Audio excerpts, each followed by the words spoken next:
Hello mga kasuri. Pauwi na ako. Galing ako dun sa supermarket. Nagpapalit ng yung mga bottles at saka mga cans. Tapos nagpahinga muna ako dito. Kasi ang ganda-ganda ng view, guys. Tingnan mga kasuri. Napaka-relaxing.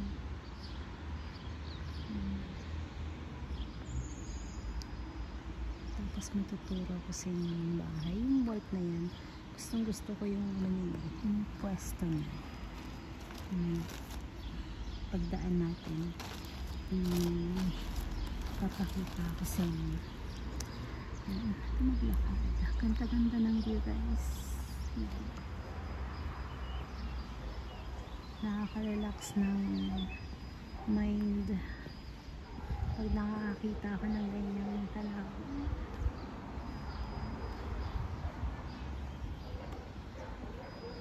Six past na dito pero ayan, ang init-init pa kasi yung sunset dito is 8 o'clock, 8:46 PM yung sunset dito. Marami dito mga coffee shop, ganyan. Kasi yung mga European mahilig mag-coffee. Kaya mo, ayan, coffee shop din yan. Restaurant, coffee shop, and yan, apartment. Ito, gustong-gusto ko talaga to. Mga kasoro. Rose siya, rose. Napakahitik ng bulaklak niya.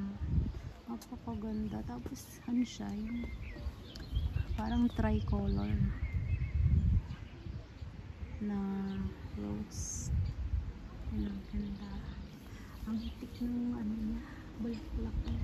Pakasagana. Mas ako dito. Yung bahay na yan, napakita ko yung harap niyan.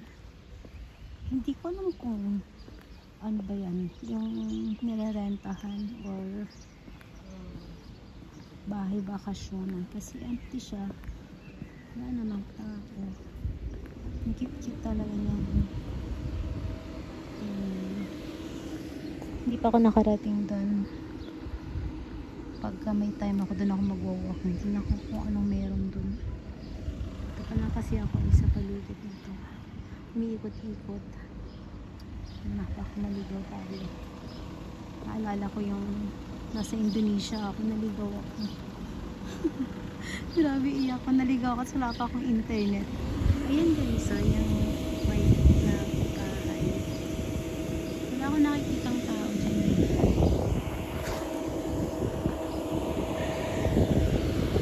Tapos sa likod niya may garage. Ang cute, ang cute. Tapos ito, pilihan ng mga galing sa farm, cheese, ganyan, ng kung ano-ano pa, gatas, yogurt, ayan. Ang cute, oh. Alam mo, totoo. Ano ba yan? Mga herbs ba yan? Parang herbs. Yung bahay na nakikita ng design, tapos simple lang siya, pero wala akong nakikitang tao dyan, parang wala kang gamit. Not sure if hindi naman abandon, kasi kung abandon dapat ano, yung mga damo-damo niya sobrang taas na. Siguro ano yan, bahay bakasyonan lang. Pero cute. Sunod-sunod yung mga coffee shop dito, pero hindi ko pa na-try ko. Nakapag-try akong pumunta sa coffee shop sa city kasi doon sila madalas. Ito coffee shop din yan.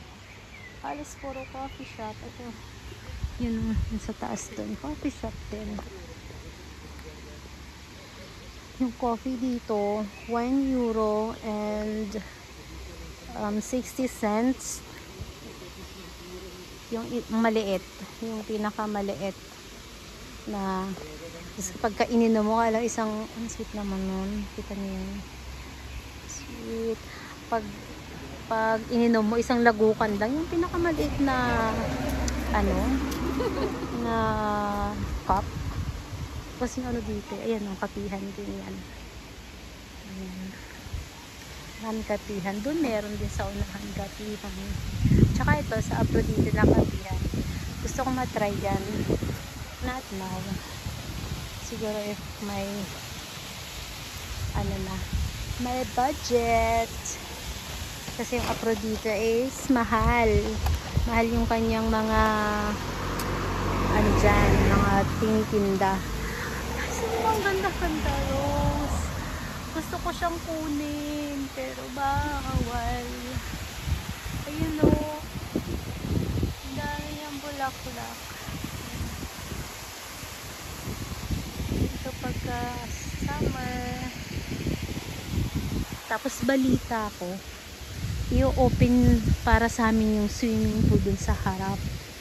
Good luck, ayoko naman mag-swimming. Malalim daw yun, pero kahit na. Kasi pag mag-swimming ka, kailangan naka-swimsuit. Hindi ka pwedeng hindi mag-swimsuit dito. Nakaya. Siguro pag 50 kilos na lang ako. Mag-swimsuit ako, pag ako 50 kilos na lang ako. Hindi sa ngayon. Even though na ano, alam ko naman na walang body shaming dito, pero hindi pa tayo ganun ka Coca-Cola body. Ay, Coca-Cola body naman, pero in can. In can tayo, hindi tayo yung ano, hindi tayo yung 800 ml ganyan. Ayan, gusto ko i-try dyan. Maganda ata dyan. Maganda ata yung, pero syempre love din. Pero expect mo na, mahal talaga. Kape lang yan, oh. Sus, bibili na lang ako ng ano, kape, titimplahin ko na lang. Mahal kasi. Maganda lang kasi yung ano niya, yung view. Habang nagkakape ka, tingin ka dun sa ano, paligid. Yan. Paka-relaxing. Masasakyan.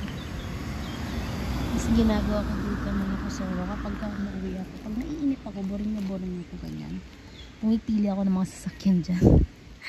Pumipili ako mga top 5 ko ganyan.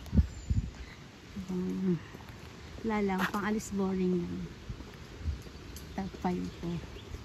Kasi minsan, dikit-dikit yan dyan. Dami sasakyan. Pati dun sa dadaanan natin. Bakit kaya yung mga bike ng mga bata dito walang pedalan? Paalang nila.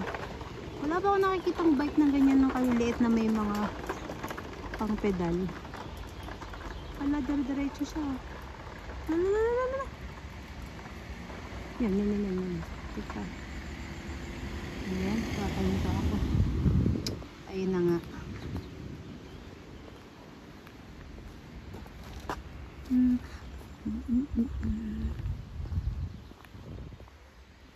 Bundok nito sa harap. Ayan. Sarap ng ganun. Dito. May gusto kong sasakyan dito. Gusto lang naman. Kulay. Gusto ko yung kulay niya tsaka yung brand. Ayun, no. Yung parang ano, olive green. Gusto ko yan.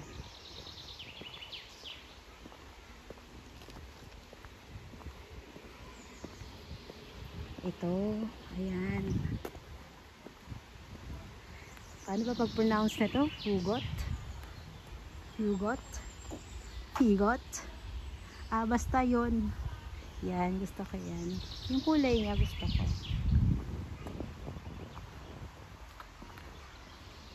Itong Audi, gusto ko din to.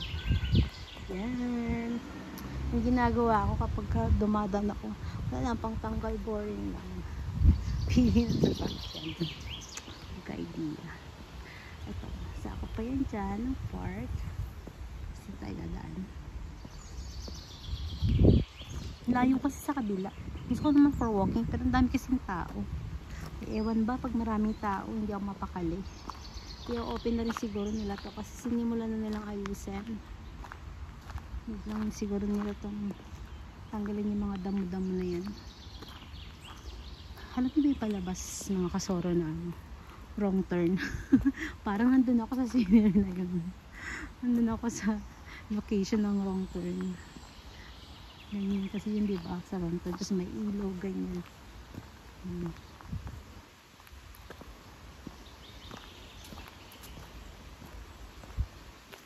Ano tayo? Kasi mag-workout tayo ng very light.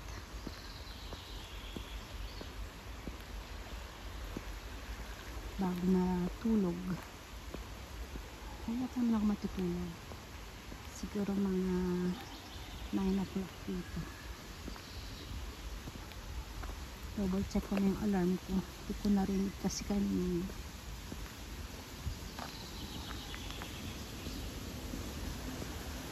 Gabi na ako kanina.